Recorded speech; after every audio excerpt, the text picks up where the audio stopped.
Welcome back to Grace Walk Farm. I am here today with one of my best friends, and I'm so excited for you guys to get to meet her.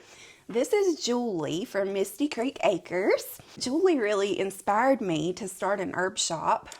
She was selling goat milk soap, and what all do you sell? You do a lot of stuff. I sell a little bit of everything. I like all things natural, health and wellness, whether it's personal care products or things to make you feel better or things to keep you healthy. Check it out. We'll link it for you below.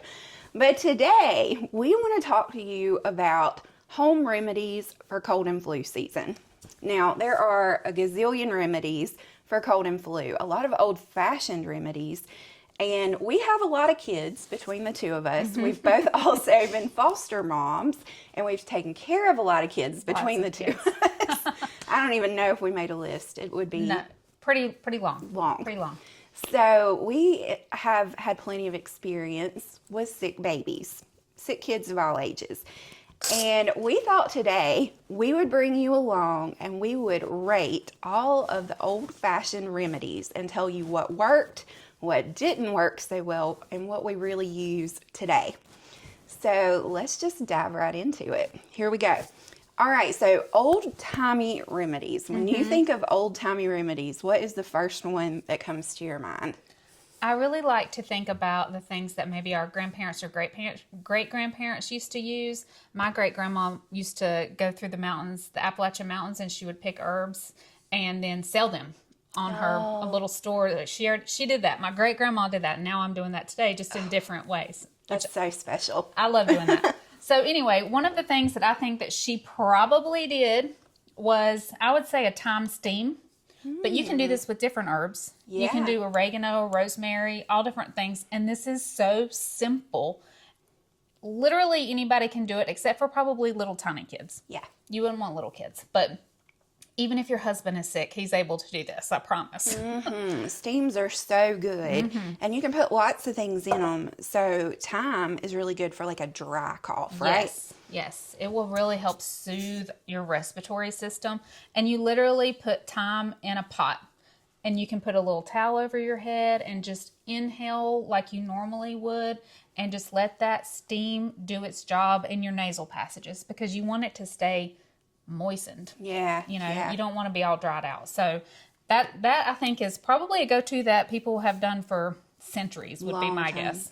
And so if you have a dry cough, use thyme. Let me show you, let me find it. Mullein. Yes. If you have a wet cough, you can do the same thing and make a steam, but use mullein. Mullein is amazing. Yeah, it's almost like, the way I remember it, mullein reminds me of mucinex. So mullein like draws up all of the junk and helps you get it out. So anytime you have any sort of like respiratory junk or lung stuff, mullein and thyme. Thyme for dry, mullein for wet. And that's how you'll remember. So I love a good steam. So for our herbal steams, what would you give it out of 10 for how effective it is? I would say like a 7 or 8 because it's easy too. Yeah, it is easy. I think you got to think about the easiness part. Yeah, I agree. I'm going to go 8 out of 10. Yeah, that one's a good one. You can grow your own or buy some at the store, so whichever. So 8 out of 10 for the herbal steam. Okay, another remedy we like in our house is fire cider. Now, we've made that together. Yes. Do you do fire cider in your house? Of course, I have a kit on the website. But we make a fire cider and I keep it ready to go. This is one of mine that I've had. I just keep reusing this jar, but we can use this daily to help not only your immune system, it can help your digestive system as well. If you have regular digestive problems, you can take a tablespoon. That would like be before me. every meal even, you can do a tablespoon. It's like apple cider vinegar. I think a lot of people know apple cider vinegar helps their digestive system. This just kicks it up a notch, and it's also going to help your immune system. It's great. And I like to take it, I use it like a salad dressing. Oh, yeah, definitely. Because it's like a perfect vinaigrette, but it's medicinal. You want to take some of it? We can. Let's taste it. I've I've never tasted your fire cider. I've only tasted mine. It's strong. A lot of people struggle with fire cider because it does have a kick to it. But You have to outweigh the benefits, okay? You got to move past it. Well, and medicine doesn't always taste good. No, think about some of those over-the-counter gross syrups that you take. Ugh. I can't remember my grandma ever giving me a remedy that tasted good, actually. No, I don't think so. Okay, here we go. Okay. Let's try Julie's fire cider. Do you put, like, a lot of onion and stuff in yours? Yeah, and horseradish.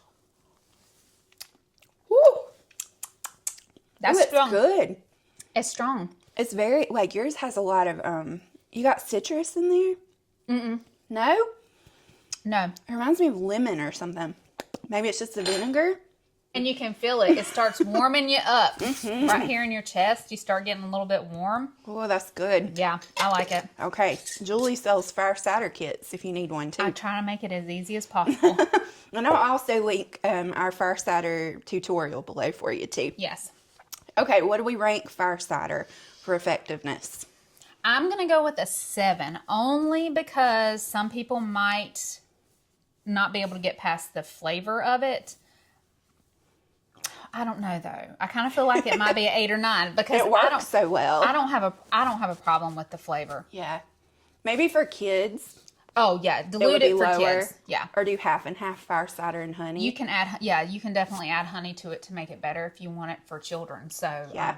Definitely. What would you rate it? I'm going to give it, It's so hard. I know, I'm going to say a 6.5. It works, but Yes. it's not very pleasant. Yes. So overall, I think there are things that might be easier to get in your kids. And it does take time to sit, so that might be a deciding factor. It's That's not true. like something you buy today and you can take it today. Yeah, you got to make So. it and let it sit. Yeah. Okay. So we've done steams, we've done fire cider. Mm-hmm. Let's do this one.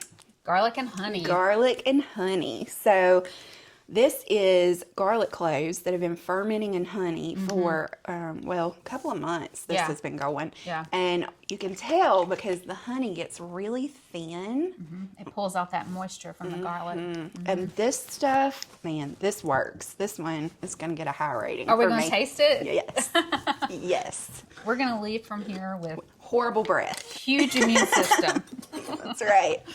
Okay. Are you going to Okay. get a garlic? Yeah, let's go for it. We're going to get a clove and a little bit of honey. You can just use the honey too if you want to and drizzle on your food. Like you don't necessarily have to do it completely like this if it's a problem for you. Yeah, for sure. Okay, cheers. Cheers. I love garlic, so I like this. Like when you make a recipe, it says, use 2 garlic cloves. Mm-hmm. Who follows that? No, No. that's good. That does not taste super garlic. I mean, to me, It it's mellows not super garlicky. It mellows the flavor out as it ferments in that honey. Mm-hmm. And I tell you what I like to use this in other than medicinally. Sometimes I make like a sesame chicken. Oh, yes, And, definitely. you add like your honey to your soy sauce. And I'll use this honey. That's really good. That'd be So amazing. good. And just 1 garlic clove a day keeps the doctor away. That's what I do. I eat one a day. And if I'm sick, I'll increase it and eat 2 Yeah. or 3. Right. But, okay, what do we rate this one? That's super easy, but it does have to ferment. Mm-hmm. I'm going to say that's an 8 to me. At least Yeah. 9, something like that. I'm going to go 9.5. Yeah. I love this stuff. And I really think this one, for me, has made a huge difference in how often I get sick. Right. Which, I used to be sick Yeah, all the time. All the time. And, herbs have done a lot. But I think eating a clove of this every day is what's really helping me. Yeah, definitely. Okay. Next. Let's do just honey. Oh, yeah. Okay. Let's just do honey. This is my honey from our bees. She's so fancy. You've even got your own bees. I became a certified beekeeper last year when Jeff and Gavin were hiking the trail. And it has been a journey. Keeping bees alive is not as easy as you think. So when you find somebody that is selling their honey, you need to grab some because it is with all their love that they put this honey in this jar and they're selling it to you. But my boys really love the comb too. Yeah. So we try to do some jars with the comb and some without. But It's so pretty. a teaspoon of honey can do so much for your body. All of the health benefits. There's even a new study that came out that said beekeepers live longer. Really? They tested their chromosomes Yeah. and their their chromosomes are like longer and they live longer. But I don't know. I don't know if that's 100% true, but I'm just saying a study did come out saying that beekeepers live longer. So That's go be a interesting. beekeeper. Yeah, we all need bees. We do. So you can do a teaspoon a day just to kind of maintain health and wellness. And then if you start getting sick, a cough, kids will love taking honey. And so you can do or sore throat. It'll kind of coat your throat a little bit. So honey is super medicinal and yummy. It's so pretty too. Let me show you guys her pretty honey. Oh, look at that. Gosh, I'm so jealous of your bees. You're going to have to teach me. Oh, yeah, definitely. Okay, so honey. Oh, are we going to try this too? Oh, yeah. Yeah. Let's taste this honey. I'm excited. Ooh, the comb is so pretty too. Just get a little bite. Yum. So honey's really good if you have a sore throat too. Like it coats it. So good. Cheers. Cheers. Oh, so good. Yes. What would you rate honey? 9. I'm saying like a 9.9 only because I have my own honey. Yeah. If you have to go buy it, maybe a smidge less, maybe a 9. But go and get your local beekeeper's honey. Because not only that, it helps allergies. Yes. It helps with seasonal allergies. So, it needs to be local. That's so important. Very important because that's what flowers and things are around you. So get local honey. If you have seasonal allergies, take it every day. It's not hurting you. I mean, even if you don't have seasonal allergies. Even just a little spoonful a day. So good for you. That's delicious too. I used to put honey in my son's little milk cup at night to help him sleep. And we would mix the honey with some warm milk, and it would just help soothe him. And he had allergies too, so it kind of helped with that also. Nice. Okay. So honey gets a high rating from us both for sure. Yes. Okay. Next, let's do this one. Oil of oregano. So this is just oregano that is infused in, what kind of oil do you use? Olive oil. Olive oil. That's what I use too. Oil of oregano is huge antibacterial, all the things. Oregano, the herb oregano is absolutely amazing to have on hand. You can also use a little drop in your ear if you're having ear problems, along with mullein. Yeah. So I keep meaning to make a oil of oregano and mullein. That would be great. And I keep forgetting, and garlic too for earache. Garlic You can is amazing. do the 3 together. Oh, that would be amazing for little kids, and that's something easy you can put in their ear, just a little drop with a warm compress, and they'll feel better in no time with that. What do you use it for? So the most common thing that we use this for are like skin issues, but specifically my youngest gets ingrown toenails. Oh, yes. All the time. He has had, just this past week, he had a little surgery to like permanently take it out the side. Yeah. Oh, it was awful. But it gets infected pretty routinely, and the antibiotics are so hard on the stomach. Yes. We're really blessed. We go to the same doctor. Yes. And our doctor is very like holistically minded. And so when he got it infected the last time, he had done so many antibiotics that the doctor said, try oil of oregano. Yes. And just see what it will do. And he wanted me to like text pictures of it, just to show how it progressed. He never had to do an antibiotic. The oil of oregano did the job. So you could take this and mix it with some beeswax and make your own little knockoff Neosporin or something like that for any kind of boo-boos and things. So that would work really well for that. Be a great little skin healing rub or something. Okay, Definitely. so what are we rating oil of oregano? This is hard. We want to rate them all high because we like them all. Yeah, because you use them for so many different things. I'm going with like an 8. Yeah. At least. Yeah. I'll give it an 8.5. Just since Walker, it saved me from an antibiotic. Yeah, for my boy, but yeah. Yeah. I love oil of oregano. It's a great one. We are going to talk about a simmer pot. Now, humidification is key whenever you're not feeling well. You really want to keep your airways and everything nice and moist. And I know people don't like that word. But it's true. I don't know another word to use. You don't want to be dried out. What could I use instead of that? I don't know.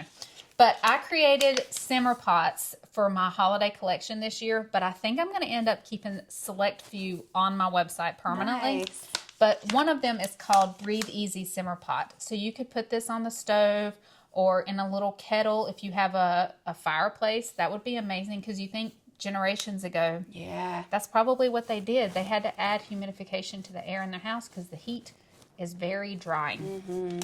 So this is just a Breathe Easy Simmer Pot, and it has amazing herbs in it that not only smell really, really good when it's on the stove, it also helps open up your airways if you're not feeling well.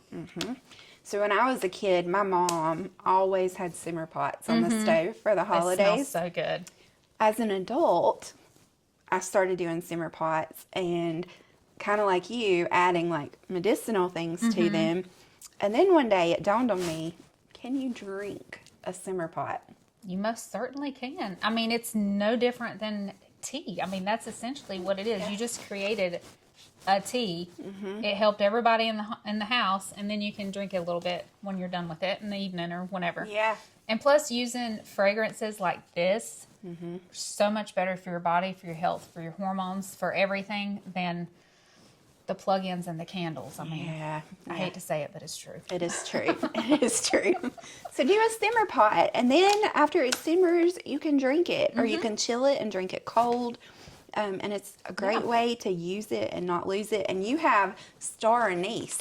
Yes. I just noticed this. Yes. She put star anise in the Breathe Smells Easy. so good. Star anise actually has a compound in it that is the very same compound that they use to make Tamiflu. Nice. So, if you get the flu, star anise is an alternative to Tamiflu, and Tamiflu tends to cause A lot of problems. a lot of problems for some people. Lots of side effects. It's not one that we use in my house. We use star anise. Yes. So you can just get one of Julie's little simmer pot kits. Yeah. That's perfect. Turn it to your own tea blend if you I want to. love it. So we have elderberry syrup. Everybody's heard about elderberry. I feel like I think that they have. Surely. if you haven't, you're about to. So elderberry is, I would say, probably like the most commonly known home remedy I would say so. for cold and flu. Yeah. But they're not all created the same. If you go to, Walgreens or CVS or somewhere like that and buy over-the-counter elderberry, it's not the same, is it? Don't get me started. The elderberry syrup in the store is so diluted, you're not getting the same quantity of actual elderberry in that as you would from somebody that makes it at home, or like from my kits or anything like that. You want as much actual elderberry as you possibly can get. And also the ones at the store, at the pharmacies, have so many sugars and other things added to keep them on the shelf for years sometimes. You just don't need that other stuff. So get you some fresh elderberry syrup or make your own is definitely the best way. And then you can tweak it to how you like it or what you need. So Julie is my elderberry hookup. I always get my elderberry from her. And here's how she packages it. So you can get a little kit. And then the kit has everything dried in it, correct? Yes. And what do you add to this? It has instructions on the back for how you can make your syrup, and you will add the water to it to actually make the syrup, and then you can add however much sweetener as you want. So I prefer the honey, but obviously, so you can add honey up to your likeness, or you can even add agave nectar if you're wanting it for like a younger child or something, you're avoiding honey for some reason, you can do that too. I've made it for babies before, and we just dilute it and we use agave nectar instead of honey, but it's so simple to make for yourself, and then you just store it in the fridge. Nice. And so do you take this every day or just when you're sick? Like, how would you use it? It depends on you and your preference. For somebody that is more prone to illness, I would recommend taking it every day. Just a tablespoon for adults is all you need for daily wellness. The second you start feeling sick, when you're using any kind of herbs or natural remedies, you want to like jump on it immediately. The second you start feeling sick. So that first day when you start feeling a little bit of sinus pressure or your throat's kind of scratchiness, you take it 4 times a day. Okay. 1 tablespoon 4 times a day, just like you would some of the over-the-counter medicines. And then you'll start feeling better a lot quicker. Nice. All right, let's taste the elderberry. Go ahead. I'm excited. I've had her elderberry before. I know it's delicious. Here we go. Tastes like elderberry. Yours is the best. So Oh, thank you. it really, like, I've bought elderberry from a lot of different people here locally. I've never bought it from anybody but Julie since I tried Julie's. So what would you rate elderberry? I'm going with like a 10 on elderberry syrup. Yeah. I just think it's been around for a long time. We know the effectiveness. There actually is a study on it, whereas there's not on a lot of these home remedies because, well, Big Pharma's not going to pay for that. So that's fine. Yeah. But I really think that, and you can grow your own elderberries in most areas of the United States, especially. So, Or even forage them. Like, we have a bunch grow of wild. elderberry here that's wild. Yeah. yep, definitely. So I'm going with like a 10 because you can even tweak it and make it personal to you and your family. So Yeah, I'd give it a 10. It works so well. It's so reliable. And here's a little trick. So when my kids were little and we first started with elderberry, they did not like the flavor of it. yeah, So I added a little more honey to it, and I told them it was berry pancake syrup. there you go. That works. They assumed it was blueberry, you know, Right, yeah. but it was elderberry. And that's how I initially got them to take Nice. it. They would have it on their pancakes. I had a customer that would tell her kids that it's their nighttime medicine, I think is what she said. Yeah. And they would just take a little tablespoon, and they thought that helped them sleep better. Yeah. And so, I mean, just whatever works for you and your family. You can even make elderberry gummies Oh, from that's this smart. recipe. So Make little gummy vitamins. yeah, and they're really cute and they're easy to make too. So I love that. Okay, stay tuned because we got you a deal on elderberry here in a minute. Okay, we have one more remedy. This one is my favorite. Flu Balm. And I know I've talked about this one with you guys here before, but this is a tea blend, but we also turn it into a tincture by infusing it in vodka, or we make a glycerite out of it for an alcohol-free tincture option, and we add vegetable glycerin. Flu Balm is a combo of a bunch of different herbs, but it includes echinacea and goldenrod and lemon balm and amazing. all of the things that help you feel better. And this has become our go-to for any kind of cold, flu, sore throat, literally anything. It even has lemon balm in it, which is antiviral. Yes. So even if it's just like, And relaxing. yes, oh yes. So even like if you have, you know, a bug and you're not sure what it is, Yeah, this will help. definitely. Okay, so let's make a cup of it. Okay. So I've got my little French press, and guys, this is my favorite way to make tea. It's so simple, and you're just going to add a tablespoon of herbs, because this one is going to make a couple of cups of tea. I'm going to make it a little strong, so we'll do 2 tablespoons. For a single cup of tea, when you're using loose leaf, a teaspoon. A teaspoon. Is typically what you do. Yeah. But if you're going to do, you know, a big press worth. I have a little French press at home. It's about half that size, but I love using it. And then you just pour your boiling water in. And if you don't have an electric tea kettle, oh my gosh, it's like the best little invention ever. Because you'll have hot water anytime you In want no it. time. All right, and then we're going to put our lid on. And I like to let it sit for just a few minutes. Yeah. Um, Look how kind pretty of that is, infused. just floating around in at there. that. That's so pretty. I love all the herbs. So Flu Balm is not one like elderberry or the garlic that you take Daily. every day. Right. Because it's got echinacea. And if you were to take it every day, it could almost like flare up your immune system. Right. And And people with so- autoimmune might have a problem with that. Yes, for sure. If you have autoimmune and then you take echinacea every day, your immunity is going to get even higher. Yes. And so if it's attacking like your Flare up. joints, yeah, Yeah. it's not a good thing. Right. So we save this one for when things are serious, when somebody's really feeling bad.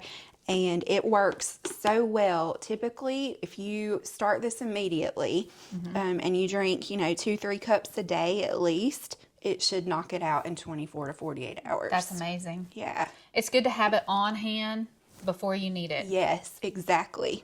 So while this is brewing and we're waiting to try it, I want to tell you about something special that we kind of cooked up for you. So, I sell the Flu Balm kits in my shop. And I sell the elderberry DIY kits in my shop.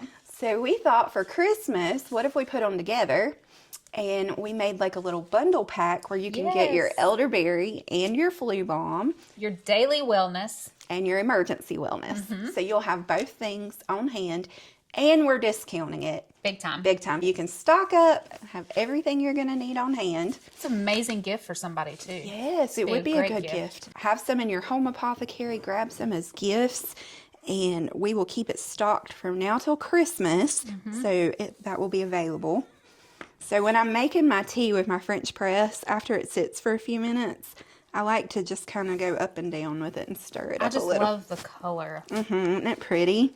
What herb is in it that makes it that reddish? That's the hibiscus. I love hibiscus. Yeah. Yes. So hibiscus is really good if you're sick because, number one, it lowers your blood pressure. If you get over-the-counter cold medicines, what do? They raise your blood pressure. Yes. So, like my husband with heart condition can't take over-the-counter cold medicine. So hibiscus actually lowers it instead. And it also really helps with detox to pull all the bad stuff out. So hibiscus. Hibiscus is on my list to grow on my property this year so that I have it on hand. I grew it for the first time this year and it was so fun. Hibiscus flower is the same plant that they use to make Jamaica. I don't know if you know about Jamaica. It's traditionally a Hispanic drink. Yeah. And my husband loves drinking. He loves Jamaica tea, so you can actually make Jamaica tea. Okay. Just FYI. Well, we'll have to try that. Yeah. It's like a cold tea, though. Instead of like sweet tea, you make Jamaica tea. We're going to have to try that. Yeah. Interesting. Okay, so flu balm, you can drink hot or you can drink it cold. Do we want to add honey? Yeah. Let's up the value of the medicinal uses. So honey is going to add a little, here, this one's clean. I don't know which one. We'll add a little dab. So you have to tell us in the comments, how do you like your tea? Do you take it with honey? Do you take it with cream? Normally, I drink my tea black. I don't put anything in it unless I'm sick, and then I add honey just for the throat. I love drinking it with honey. I think I usually add some of our honey to about everything I can. Pretty much. I don't blame you. I mean, if you have your own bees, you might as well use them.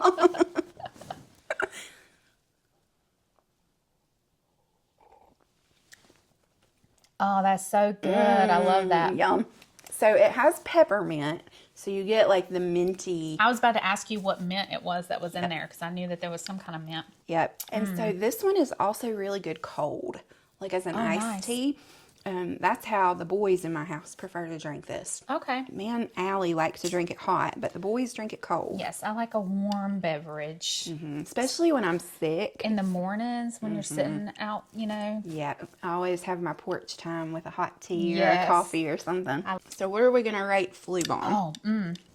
I'm giving Flu Balm a 10. Just because I have used this when I've started to get sick and I know it saved me. And I did not end up as bad off as I would have been. Right, yeah. It has to be a 10 because, I mean, how easy was that? Yeah. That was so easy. If you have it on hand, you have it available. Add a little bit of honey if that's what you need or whatever you might need to drink it. And you just drink it. That's so easy. And it tastes good. Yeah, it tastes good. So good. It's delicious. Sometimes teas can be very bitter and be very unappealing. That's true. But this one actually really does taste good. Yeah, so thank you. That's a good review. Thank you. Yeah, people ask a lot, the teas in my shop, like, but is it going to be gross? Yeah. And I try really hard to make sure the blends have, like, a good appealing flavor, you know. But peppermint also opens the sinuses up. So. Peppermint's good for that, definitely. All of these remedies are fabulous and great for all of the different things. But if I could only do one in an emergency, like where we're getting really sick, maybe somebody in the house got diagnosed with the flu or strep throat or something, Flu Balm is the one I'm going to. For my everyday to keep us well, Elderberry Syrup is what I would go to. Yeah, and it's easy too. The goal here is just to encourage you to know there is a remedy for everything. There are even some really weird ones out there. Like, have you tried the thing where you put an onion in your sock? I have tried that before. Did it work? And it seemed to help. But if you Google it, it will 100% tell you that that's crazy. In not so many words. But I think that, anything that might help you when you're feeling better, I mean, what's it going to hurt? Why would it hurt to try? I mean, have you guys tried the onion in the sock trick? I'm so curious. I've also heard potatoes do that, but I have not tried a potato. Okay, so I haven't tried the potato for cold and flu, but I have tried a potato to draw a boil up to the surface, and it worked. Or splinters. I think they say splinters too. Yeah. I don't know. There's lots of herbal remedies, and I think we kind of skipped some generations where we didn't teach that because maybe our parents or grandparents thought pharmaceuticals were better. Yeah. Well, I mean, it seemed like such a groundbreaking when you've been doing it this way, and then they hand you a simple peel. Yeah, you think, that's so easy, and you trust what you're given. And now I think our generation is like, wait a minute. Yeah. So, and we get on the other side, and like we're starting to see the long-term effects, of what it does. So now there's a lot of moms like us that are going back to the old ways, and we are committed to doing it different and doing it better. So we want to invite you guys to grab the elderberry and the flu bomb kit. We will link it for you below, and you can grab it. I do want to let you know, for Christmas delivery, you need to order this no later than December 10th. Yes, okay? definitely. December 10th is the safe. cutoff to make sure you get it by Christmas. And the sooner the better, because both of our shops have been quite busy lately. Yes. So we make everything ourselves, and so that's right. It's a lot. There's no big crew. It's just us. So get your tea ordered, get your elderberry ordered, and stay well this holiday season. We hope you have a wonderful Thanksgiving, and we'll be back in December with more natural wellness. Happy Thanksgiving, friends.